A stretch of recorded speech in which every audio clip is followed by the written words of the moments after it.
കാളികാമർദ്ദനം കഴിഞ്ഞിട്ട് പിന്നെ അവിടുന്ന് പ്രലംബാസുരനെ കൊല്ലുന്നതാണ് പിന്നെ വരുന്നത് കഥ. ആ കാട്ടിലിങ്ങനെ അവർ കളിച്ചുകൊണ്ടിരിക്കുന്ന സമയത്ത് പിറ്റേ ദിവസം അന്ന് എല്ലാവരും വീട്ടിലേക്ക് പോകും. പിറ്റേ ദിവസം ആദ്യം കാട്ടിൽ ഇവർ കുട്ടികൾ പോയ സമയത്ത് ഓരോ കളികളെ പറ്റിയൊക്കെ പറയും. ഇന്ന് നമുക്ക് എന്ത് കളിയാണ് കളിക്കേണ്ടത് അങ്ങനെ ഓരോന്നൊക്കെ പറഞ്ഞ് ഇന്ന് നമുക്ക് ഇത് ദ്വന്ദ്വയുദ്ധം ചെയ്ത് കളിക്കാം. തമ്മിൽ ഓരോരുത്തർ രണ്ടാളായിട്ട് യുദ്ധം ചെയ്തിട്ട് ജയിക്കുന്ന ആളെ തോൽക്കുന്ന ആൾ എടുത്തിട്ട് ഒരു വടവൃക്ഷമുണ്ട്, ഒരു വലിയ ഒരു ആൽവൃക്ഷം. ആ ആൽവൃക്ഷത്തിൻ്റെ അതുവരെ ചുമന്ന് കൊണ്ടുപോകണം, തലയിലെടുത്ത് കൊണ്ടുപോകണം. അവിടെ എടുത്ത് കൊണ്ടുപോയാൽ അവിടെ വിടാം.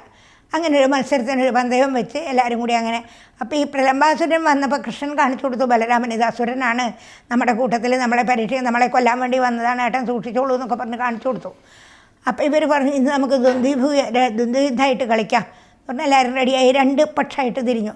ബലരാമൻ്റെ സെറ്റ് ഒന്ന്, കൃഷ്ണൻ്റെ സെറ്റ് വേറെ ഒന്ന്, 2 സെറ്റായിട്ട്. അപ്പോൾ ഈ പ്രലംബാസുരന് കൃഷ്ണനെ പേടിയുണ്ട്. കൃഷ്ണൻ എന്തെങ്കിലും ചെയ്യുമോ എന്നുള്ള പേടി കൊണ്ട് കൃഷ്ണൻ്റെ സെറ്റിൽ ചേർന്ന് ഈ പ്രലംബാസുരൻ. എന്നാൽ പിന്നെ കൃഷ്ണനെ ഉപദ്രവിക്കില്ലല്ലോ. കൃഷ്ണൻ്റെ സെറ്റിൽ പ്രലംബാസുരനും ബാക്കി കുറേ ആളുകൾ ബലരാമൻ്റെ അങ്ങനെ ആയിട്ട് ഈ ശ്രീദാമ പറയുന്ന ഒരു കുട്ടിയോട് തോറ്റിട്ട് കൃഷ്ണൻ ആ കുട്ടിയെ ചുമന്നിട്ട് കൊണ്ടുപോകും. അതൊക്കെ കാണിക്കാനാണ്, ഭക്തന്മാരുടെ ദാസനാണ് താനെന്ന് കാണിക്കാൻ വേണ്ടിയിട്ട് ഭഗവാൻ അങ്ങനെ ആ കുട്ടിയെ ചുമന്ന് ഈ വടവൃക്ഷം വരെ കൊണ്ടുപോയിട്ട് അവിടെ ഇറക്കി വിടും. അങ്ങനെ ഓരോ 2-3 കുട്ടികളുടെ പേര് പറയുന്നുണ്ട്. ഓരോ കുട്ടികളെ ഓരോരുത്തരോട് തോറ്റിട്ട് അവർ ആ കുട്ടികളെ എടുത്ത് അവിടം വരെ കൊണ്ടുപോകും. അങ്ങനെ ബലരാമനും പിന്നെ ഈ പ്രലംബനുമായിട്ടാണ് ഇതൊന്നും യുദ്ധം ചെയ്യുക. അപ്പോൾ പ്രലംബൻ ബലരാമനോട് തോൽക്കും. അപ്പോൾ ബലരാമനെ പ്രലംബൻ തലയിലെടുത്തിട്ട് ഈ വടവൃക്ഷം വരെ കൊണ്ടുപോകണം കണക്ക് പ്രകാരം.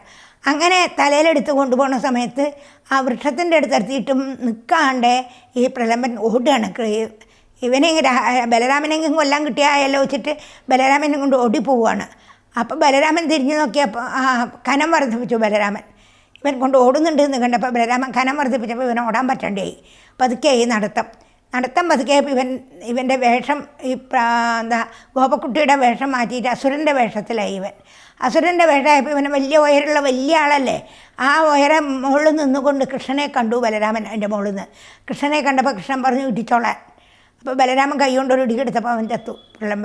പ്രലംബൻ ചത്തു വീണപ്പോൾ ബലരാമൻ ഓടി വന്നു കൃഷ്ണനെ. ആ ബലരാമനും കൃഷ്ണനും കൂടി ഒരു ആലിംഗനം. ആ ആലിംഗന സമയത്ത് പുഷ്പവൃഷ്ടി ഉണ്ടായി. 2ആളുടെയും കൂടി തലയിൽ ഒന്നിച്ച് പുഷ്പവൃഷ്ടി എന്നാണ് അതിൽ പറയും. വേറൊരു സമയത്ത് ഒരു തവണ ഇങ്ങനെ പുഷ്പവൃഷ്ടി ഉണ്ടായ സമയത്ത് ഈ ധേനുകാസിനെ സമയത്ത് അതുകൊണ്ട് പുഷ്പവൃഷ്ടി ഉണ്ടായ സമയത്ത് ഈ കുട്ടികൾ ചോദിക്കുന്നുണ്ട് ഇവിടുന്ന് ഇങ്ങനെ നല്ല നല്ല പൂക്കൾ നിൻ്റെ തലയിൽ വന്ന് വീഴുന്ന് ചോദിക്കുന്ന കൃഷ്ണനോട്. അപ്പോൾ പറയാം അതോ ഈ അസുരനെ വലിച്ചെറിഞ്ഞപ്പോൾ മരത്തുമ്മൽ തട്ടിയില്ലേ, മരത്തും വന്ന് പൂക്കൾ മുകളോട്ട് പോകും, എന്നിട്ട് പതുക്കെ എൻ്റെ തലയിൽ വന്ന് വീഴുക എന്ന് പറഞ്ഞു കൊടുക്കും കുട്ടികളോട്. അങ്ങനെ ഇതായിട്ട് പറയുന്നുണ്ട്. അങ്ങനെ പ്രലംബാസുരനെ കൊല്ലും. പ്രലംബാസുരനെ കൊന്നിട്ട് പിന്നെ അവിടെ ഒരു ഋതുവർണ്ണനയൊക്കെയാണ്. അതൊക്കെ കുറേ വർണ്ണിക്കാൻ പ്രയാസമായിട്ടുള്ളതാണ്. വർഷത്തെ ഋതു പറഞ്ഞിട്ട് ഓരോന്നിനും ഓരോ ഉപമ പറഞ്ഞിട്ട് വർണ്ണിക്കുന്നതൊക്കെയാണ്.